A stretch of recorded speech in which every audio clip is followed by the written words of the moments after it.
Saudara, dalam 3 minggu terakhir ini kita belajar tentang urapan. Pastor Benny membagikan tentang betapa penting dalam hidup ini kita pengurapan Tuhan. Pengurapan Tuhan adalah kekuatan atau kuasa yang Tuhan berikan pada kita untuk memampukan kita melakukan kehendak-Nya. Dan oleh karena urapan itu bisa membuat kita melakukan hal-hal yang secara alami kita tidak bisa lakukan, oleh karena ada pengurapan Tuhan kita bisa melakukannya. Oleh karena itu saudara, bagi saudara yang bekerja, bagi saudara yang sekolah, bagi saudara yang menghadapi tantangan-tantangan dalam setiap kehidupan dan kita berpikir kadang gimana caranya ya, kok nggak bisa ya, aku sudah lakukan semuanya. Barangkali yang saudara perlukan adalah saudara minta pengurapan dari Tuhan. Karena urapan itulah yang memampukan saudara. Dengan kemampuan alami saudara, saudara tidak mungkin lakukan. Dengan kekuatan saudara, saudara pasti gagal. Pengurapan itulah yang memampukan kita untuk kita bisa melakukan kehendak Tuhan. Dan pengurapan itulah janji Tuhan.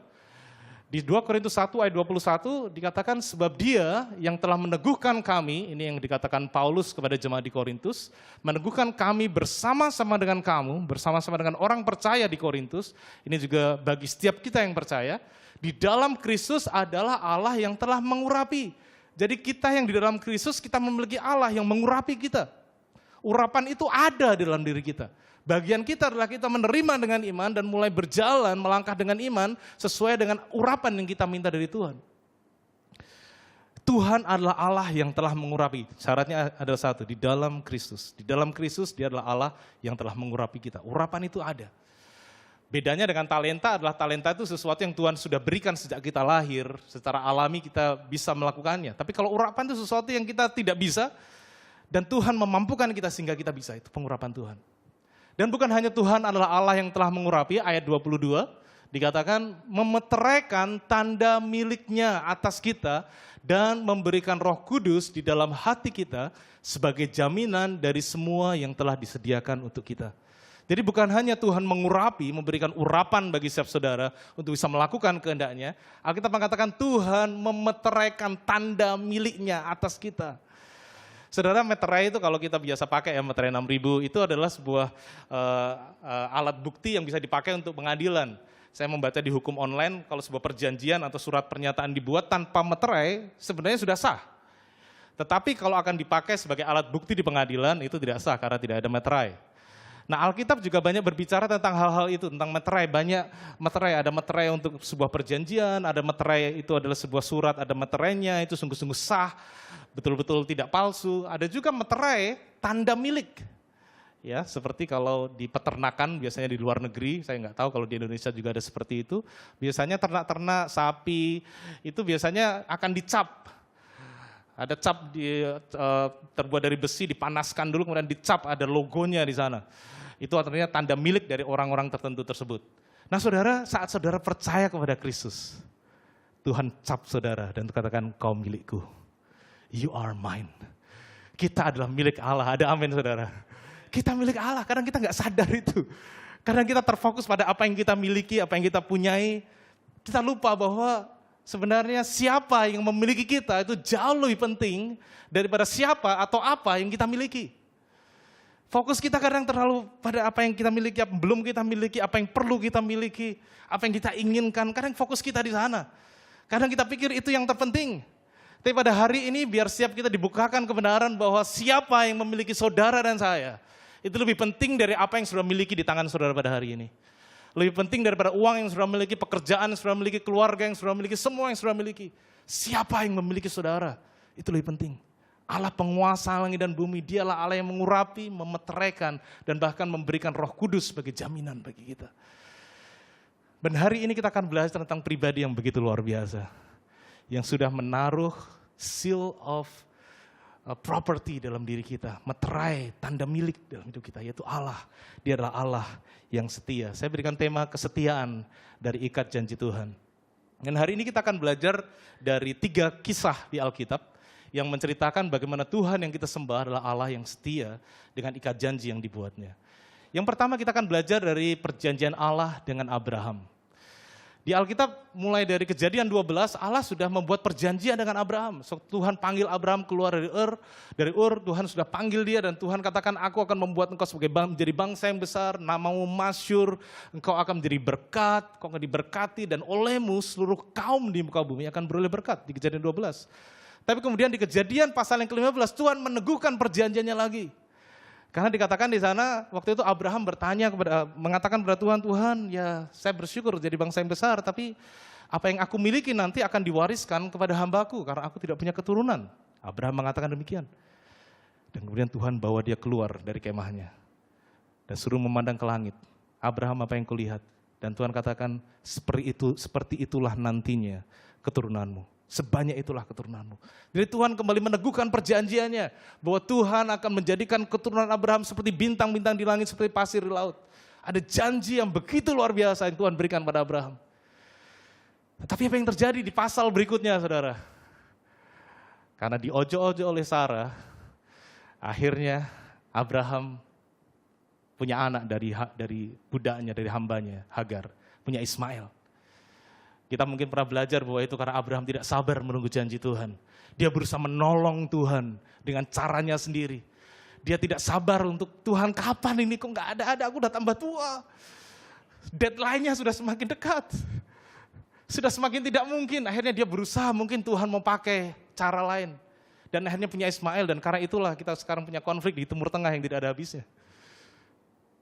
Sepertinya Abraham gagal, sepertinya Abraham tidak setia dengan apa yang Tuhan janjikan. Sepertinya Abraham sudah tidak percaya dan berusaha melakukan janji Tuhan dengan caranya sendiri. Tetapi apakah Tuhan kemudian membatalkan ikat janjinya? Apakah kemudian Tuhan katakan, waduh Abraham, kamu udah janjiin, kenapa kamu bikin begitu? Rusak deh semuanya sekarang. Gara-gara apa yang kau lakukan itu nanti beribu tahun kemudian Israel Palestina itu berantem terus. Arab Israel itu berantem terus. Tuhan tidak marah. Yang luar biasa di pasal berikutnya, pasal 17, Tuhan bahkan kembali meneguhkan perjanjiannya dengan Abraham. Bahkan di pasal yang 17 itu, Tuhan mengatakan, aku akan membuat perjanjian yang kekal. Kata perjanjian yang kekal itu muncul 3 kali di Kejadian pasal 17.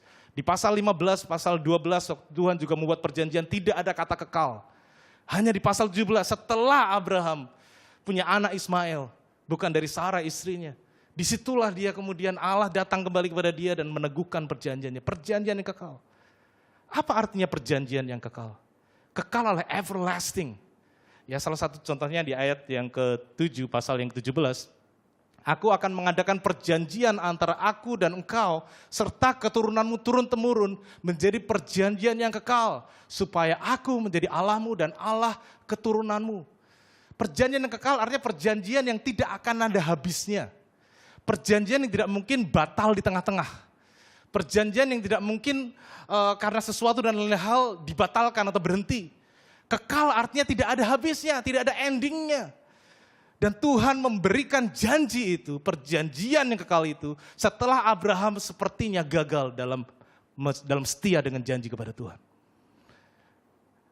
Tuhan sedang mengajarkan kepada Abraham bahwa ikat janji itu tidak didasarkan pada kesetiaan Abraham, tapi pada kesetiaan Tuhan.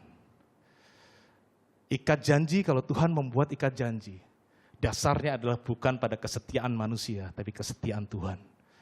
Tuhan mau mengajarkan kepada Abraham, Abraham it's okay, kamu gagal, tapi aku tidak pernah gagal, aku lanjutkan ikat janji denganmu. Dengan kata lain saudara, kalau kita di dalam Tuhan, kita dalam hidup dalam perjanjian baru dengan Tuhan, kesetiaan kita tidak mungkin menggagalkan kesetiaan Tuhan. Kalau sudah percaya, bisikkan amin. Amin. Kalau teriak juga boleh. Ketidaksetiaan saudara itu enggak ada efeknya terhadap kesetiaan Tuhan. Ada amin saudara. Ketidaksetiaan saudara mungkin ngefek orang lain, ngefek hidup saudara, tapi tidak akan ngefek Tuhan. Tidak mungkin. Itu pelajaran pertama dari kisah tentang ikat janji Abraham, Tuhan dengan Abraham. Bahwa ketidaksetiaan Abraham tidak mengubah kesetiaan Tuhan. Bahkan Allah memberikan janji kekal, perjanjian yang kekal pada Abraham. Kisah yang kedua, saudara, kita pernah belajar hal ini saat kita belajar tentang seri Dare to Believe di awal tahun. Bulan Januari kita belajar seri Dare to Believe di bulan Januari, di mana kita belajar tentang Yosua, bagaimana Yosua masuk tanah perjanjian, kita mempercayai. Ya, kalau saudara sudah agak lupa, ini sudah 6 bulan ya. Saya tahu kata orang dalam 3 hari khotbah itu biasanya sudah dilupakan jemaat. Ini apalagi 6 bulan, jadi ya saya ceritakan sedikit. Yosua sudah masuk tanah perjanjian, sudah mengalahkan Yeriko, mengalahkan Ai, dan kemudian setelah itu mereka mengalahkan beberapa kota. dan menimbulkan ketakutan di seluruh Kanaan. Oleh karena Tuhan menyertai Israel dan yang dipimpin oleh Yosua. Dan ada salah satu kota, yaitu kota Gibeon, yang tahu kalau mereka melawan mereka pasti kalah. Akhirnya mereka memakai taktik, mereka memakai tipu muslihat. Mereka berpura-pura menyamar dari negeri yang jauh, berasal negeri yang jauh. Mereka pakai baju yang sudah usang, mereka bawa kasut yang sudah robek-robek, ya karung-karung mereka bawa dengan keledainya sudah rusak-rusak, bolong-bolong, sudah sepertinya jauh. Makanan yang mereka bawa juga sudah seperti remah-remah kering, mungkin seperti jamuran begitu ya. Dan mereka datang kepada Yosua dan mengaku, kami dari negeri yang jauh. Kami mendengar apa yang Tuhan lakukan dengan bangsa Israel terhadap bangsa-bangsa Kanaan. Dan kami di sini datang untuk sudilah kiranya mengikat perjanjian dengan kami. Maksudnya mengikat perjanjian adalah kalau bangsa ini, orang ini mengikat perjanjian dengan Israel, artinya mereka akan mendapatkan perlindungan dari Israel. Mereka tidak akan dibunuh. Ya, dan saudara tahu bahwa perintah Tuhan dengan sangat jelas itu di Ulangan 7, Tuhan memberikan perintah kepada Musa untuk disampaikan kepada bangsa Israel, yaitu bahwa kalau mereka nanti masuk dalam perjanjian, maka kau harus musnahkan seluruh penduduk di sana. Dan ada dengan jelas Tuhan mengatakan, jangan membuat perjanjian dengan mereka. Dan jangan mengasihani mereka. Jangan buat perjanjian, itu jelas sekali Tuhan katakan. Dan bahkan setelah mereka mengalahkan Ai, sebelumnya mereka kalah karena ada dosa, dan kemudian setelah itu akhirnya mereka bisa bertobat, dan mereka bisa mengalahkan kota Ai, dikatakan mereka membaca kembali kitab apa perintah yang Tuhan katakan. Jadi pasti sudah sangat jelas bagi Yosua dan bangsa Israel, mereka tidak boleh membuat perjanjian, mereka harus memusnahkan suku-suku Israel. Jadi mereka tahu itu. Tetapi sewaktu orang-orang ini datang, mereka katakan kami datang untuk mengikat perjanjian, kami adalah hamba-hambamu, dia katakan orang Gibeon. Jadi saya memikirkan, barangkali bagi bangsa Israel yang selama 400 tahun menjadi budak di Mesir, melayani orang, dan tiba-tiba ada sekelompok orang mau datang menjadi pelayan mereka, why not? Gak apa-apa juga kan, mereka bukan orang dekat sini kan, bukan orang Kanaan, mereka mengaku dari tempat yang jauh. Jadi it's okay barangkali. Tetapi mereka tidak langsung percaya, saudara. Di Yosua pasal yang ke-9, ayat yang ke-14 dikatakan, lalu orang-orang Israel mengambil bekal orang-orang itu. Ya, kalau bahasa Inggrisnya, the Israelites sampled their provisions. Jadi dicari sampel-sampelnya, dilihat dengan sekilas gitu ya. Tetapi ini masalahnya, tidak meminta keputusan Tuhan. Mereka pakai pikirannya sendiri, mereka pakai pertimbangannya sendiri, dan tidak memikirkan apa yang Tuhan pikirkan tentang hal itu. Tidak meminta keputusan Tuhan. Maka Yosua mengadakan persahabatan dengan mereka dan mengikat perjanjian dengan mereka bahwa ia akan membiarkan mereka hidup dan para pemimpin umat itu bersumpah kepada mereka. Sehingga cerita akhirnya mereka setuju untuk membuat perjanjian dengan mereka. Baru setelah itu, 3 hari kemudian terbongkarlah kedok mereka. Baru ketahuan, umat Israel dikatakan, kalau saudara baca Yosua pasal 9, pasal 10, umat Israel bersungut-sungut kepada Yosua dan pemimpin karena mereka membuat keputusan yang salah, tidak meminta petunjuk Tuhan. Saudara, ada satu pelajaran yang kita bisa pelajari dari hal ini. Ini sedikit side track dari tentang ikat janji. Ini yang kita bisa pelajari, pengetahuan akan hukum Tuhan itu kadang nggak cukup, saudara. Saudara tahu banyak, nggak boleh ini, nggak boleh itu kan, nggak boleh ini, nggak boleh itu, nggak bisa ini, nggak bisa itu. Kita tahu perintah-perintah Tuhan. Tapi kita memerlukan hubungan dengan sang pemberi hukum itu. Yosua dan pemimpin Israel tahu mereka nggak boleh membuat perjanjian. Mereka nggak boleh bersahabat dengan orang-orang dari suku Israel. Tetapi karena mereka tidak meminta petunjuk Tuhan, mereka pikir itu dari negeri yang jauh, tidak harus dimusnahkan, tidak boleh membuat ikat janji. Mereka membuat ikat janji dan mereka terjebak dengan ikat janji itu. Itu yang disebut sebagai kecelakaan ikat janji. Mereka tidak dengan sengaja membuat ikat janji. Mereka ditipu sehingga mereka membuat keputusan yang salah. Kadang-kadang dalam hidup ini kita membuat keputusan yang salah bukan karena kita sengaja membuat salah. Tapi karena kita kurang hati-hati. Kita terburu-buru. Ada tawaran yang sepertinya menggiurkan sehingga kita akhirnya membuat keputusan seperti itu. Kita semua pernah melakukan seperti itu kan?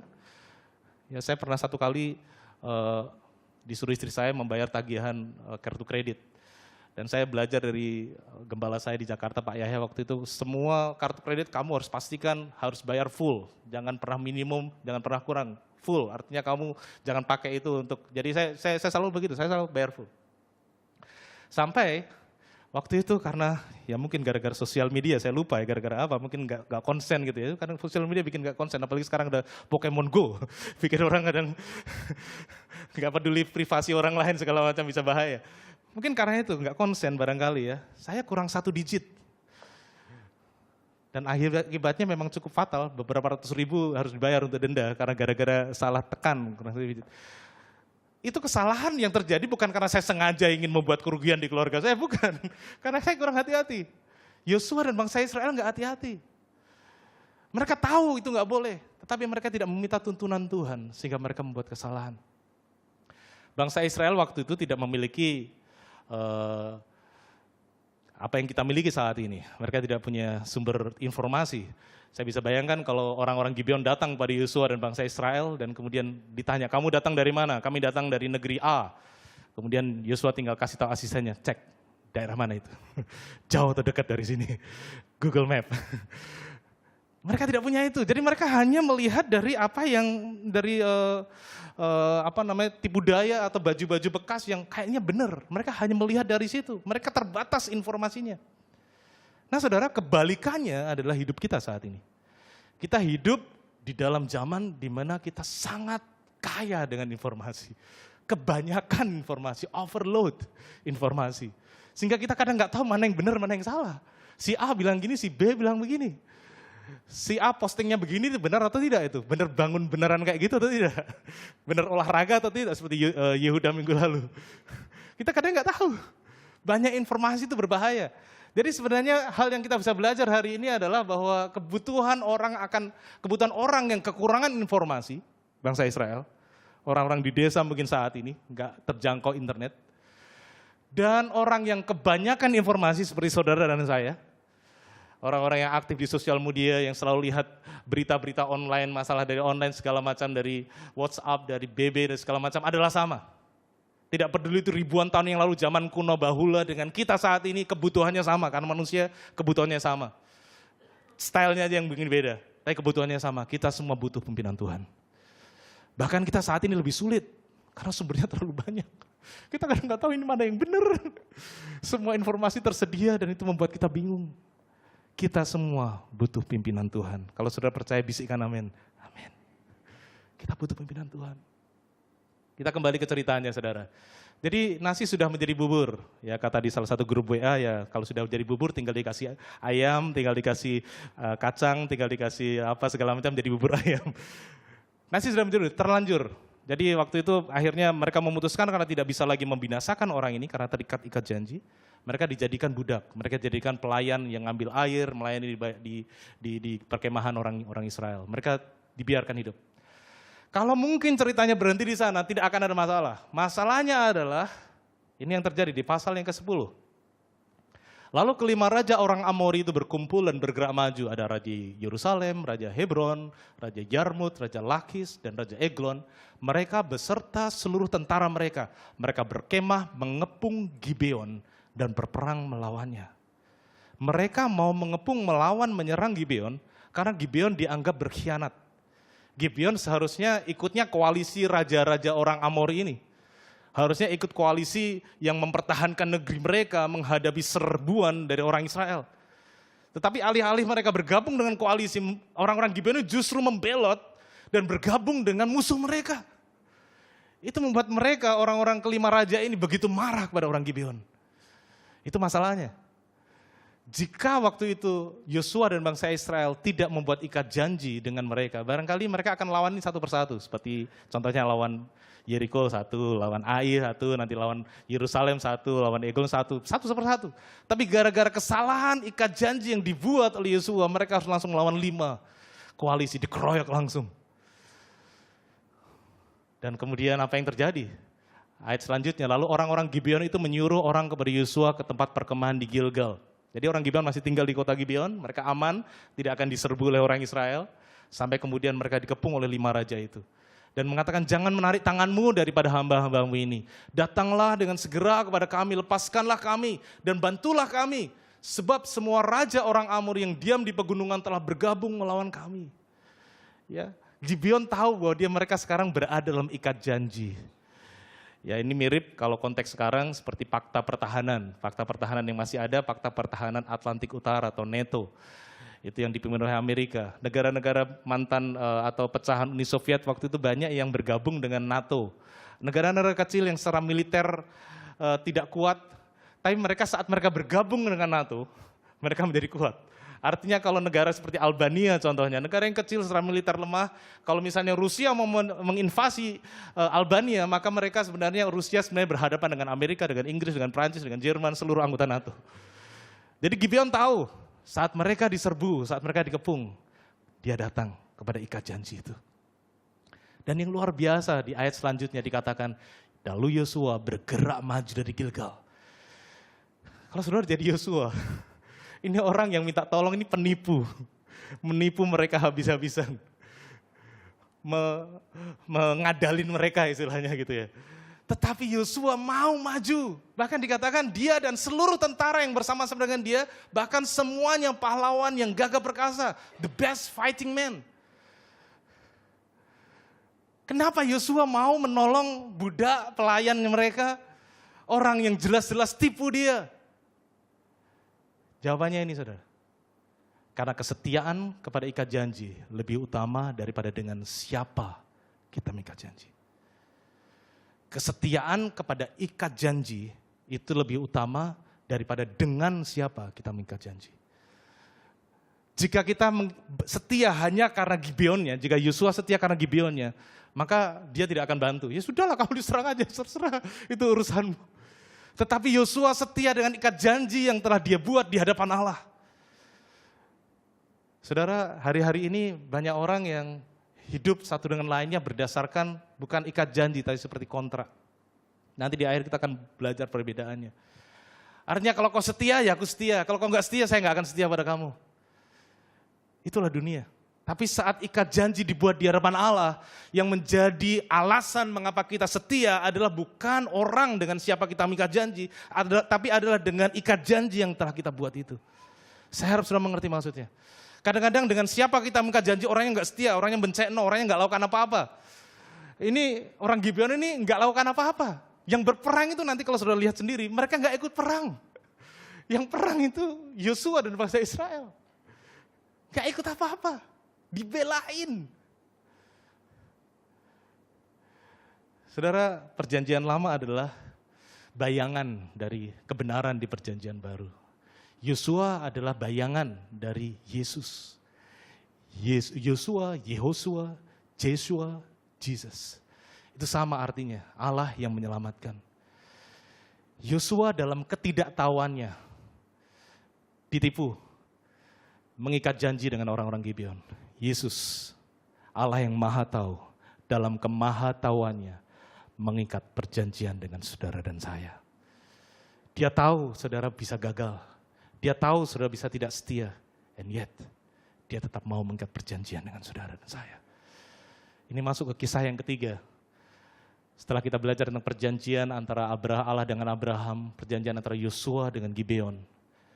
Yang terakhir, perjanjian baru antara Allah dengan manusia.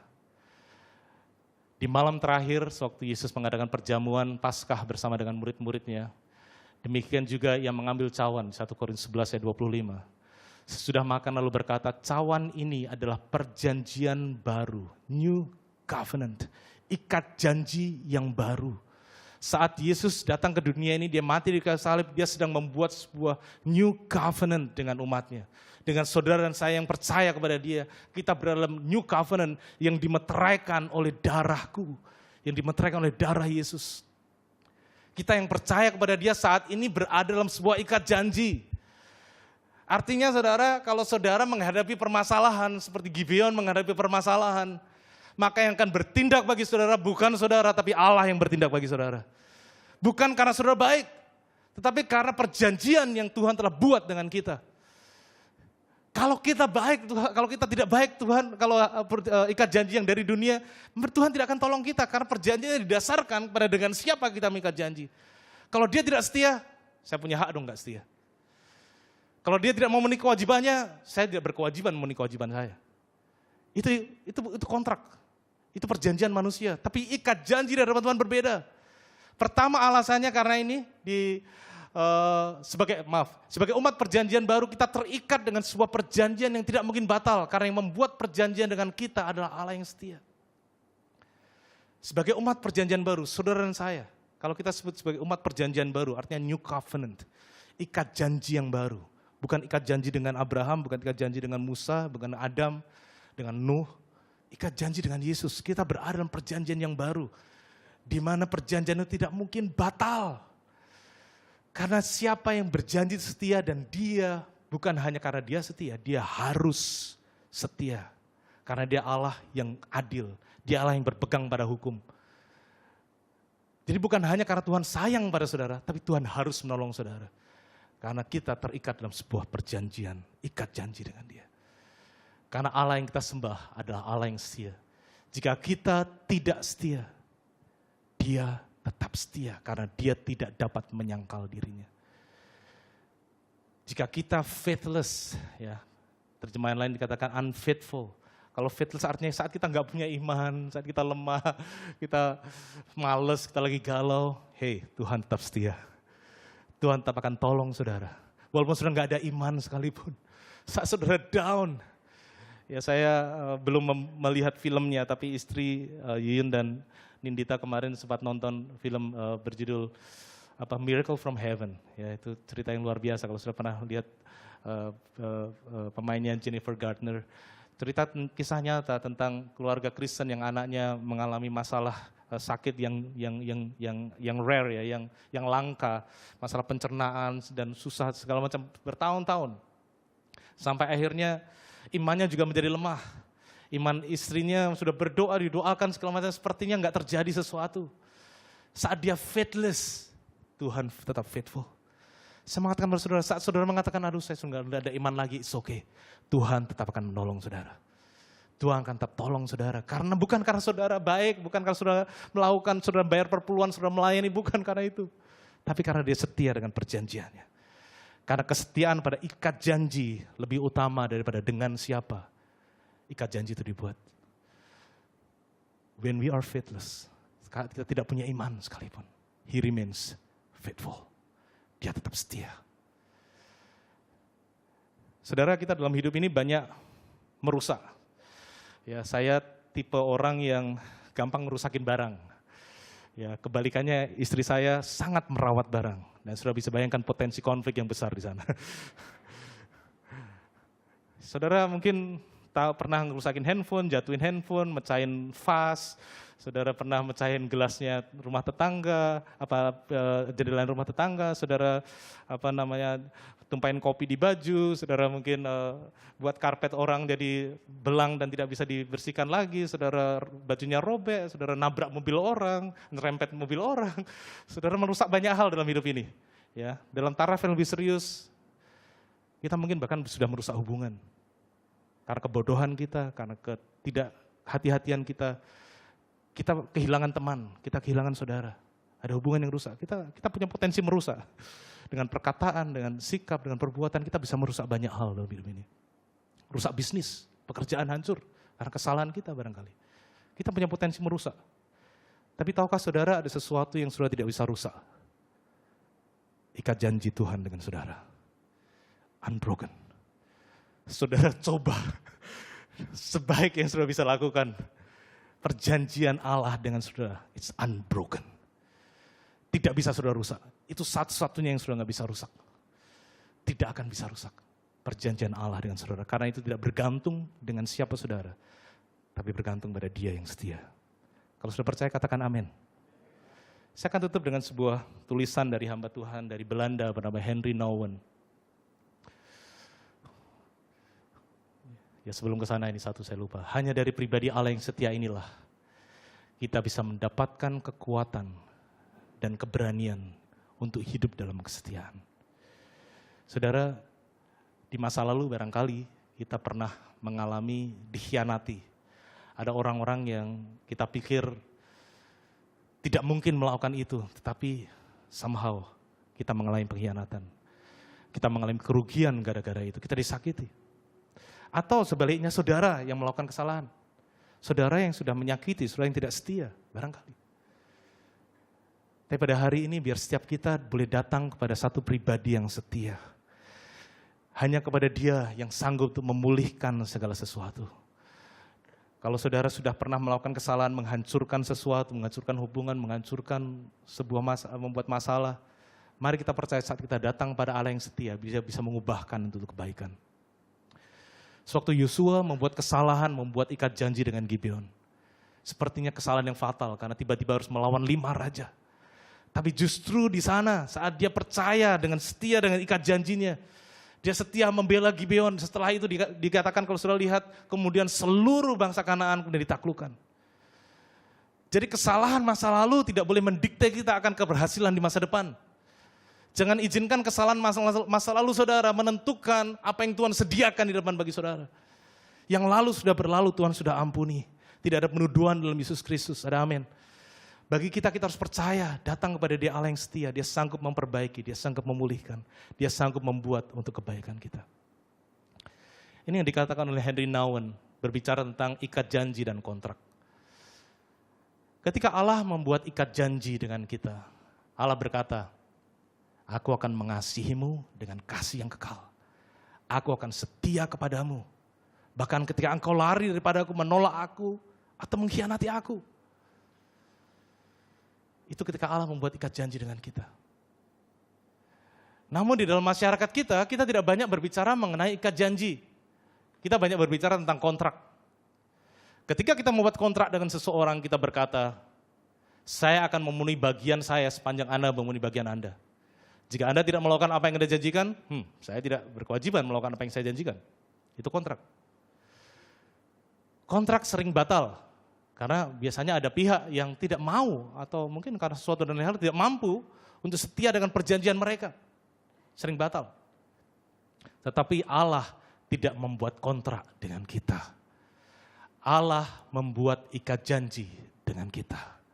Katakan pada diri saudara sendiri, Allah membuat ikat janji dengan saya. Dan Allah, bukan hanya itu saudara, ini belum selesai. Ini aplikasi praktisnya yang kita bisa belajar dari sini. Dan Allah menghendaki hubungan kita satu dengan yang lainnya, mencerminkan ikat janji tersebut. Tadi kita belajar tentang mencerminkan kemuliaan Tuhan. Kalau Allah adalah Allah yang setia dengan ikat janji, Allah menghendaki dan Allah akan menolong kita untuk bisa mencerminkan kesetiaan di dalam hubungan kita satu dengan lainnya. Oleh karena itu pernikahan, persahabatan, kehidupan dalam komunitas adalah cara-cara untuk memberikan gambaran yang bisa dilihat tentang kesetiaan Allah di dalam kehidupan kita bersama. Saat Tuhan tempatkan kita dalam sebuah gereja, Tuhan tempatkan kita dalam sebuah keluarga, Tuhan tempatkan kita dalam sebuah lingkungan, Tuhan menghendaki kita belajar mencerminkan kesetiaan Tuhan satu dan lainnya. Terutama dalam pernikahan. Kalau kita hanya mengandalkan kebaikan pasangan kita selalu punya alasan untuk memutuskan. Kamu nggak lakukan bagianmu kan? Kamu nggak menghormati aku sebagai suami, ya sudah, saya nggak akan mengasihi kamu sebagai istri. Ikat janji yang benar, tidak demikian. Sewaktu pasangan sudah lemah, sewaktu pasangan sudah sedang bermasalah, sewaktu pasangan sudah lagi susah dikasihi, datang kepada Allah yang setia, minta Tuhan untuk kita bisa merespon sebagaimana Allah merespon. Dalam hubungan kita satu dengan lainnya, mari kita belajar mencerminkan. Saya tahu tidak mudah. Kita butuh Tuhan, makanya kembali. Hanya di dalam pribadi Allah yang setia, kita bisa mendapatkan kekuatan dan keberanian untuk hidup setia satu dengan lainnya. Dunia ini sekarang kesetiaan menjadi sesuatu yang langka. Semakin sulit orang setia di bumi ini. Tapi saya berdoa, biar mereka akan melihat, mereka bisa melihat visible, contoh yang nyata dari kehidupan orang-orang percaya di gerejanya. Mari kita berdoa. Tuhan, terima kasih untuk siang hari ini Tuhan.